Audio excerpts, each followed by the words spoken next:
heal after a toxic relationship with a narcissist, you will most likely call in further chaos because you need a minute to regulate your nervous system. You need a minute to just process what just happened to you because it is a highly, highly traumatic, layered, and fraught situation to be in a relationship with a narcissist or a toxic person, especially if it's been over a very long period of time, like a long marriage.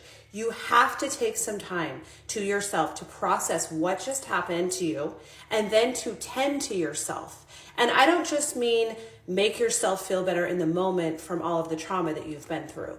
I mean, you need to look at the ways that you contributed to the problem. Now that is going to trigger a lot of people, and I am not a victim blamer because most of the time these people are just trying to be loved, and narcissists come in and toxic people and they exploit that human need to be loved. So I am not victim blaming. I am saying that there's usually a small part of ourselves that put up with that toxic behavior, that stayed for far too long, that turned a blind eye to it. And we did that because in our early upbringing, we saw that was demonstrated to us, that was exemplified to us. And so we normalized it, or we developed parts of our personality to cope with the traumatic situation of our upbringing where our needs were not being met. And we continue those into relationships. We allow people to mistreat us. We put up with behavior that we should have left long ago because we did that as a child to survive.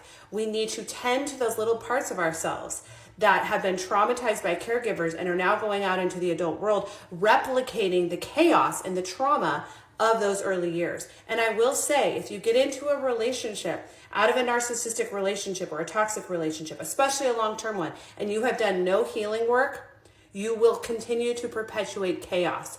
You will put up with things that seemingly look healthy, but if you really look internally, you will realize you are dysregulated. There is not peace in your body.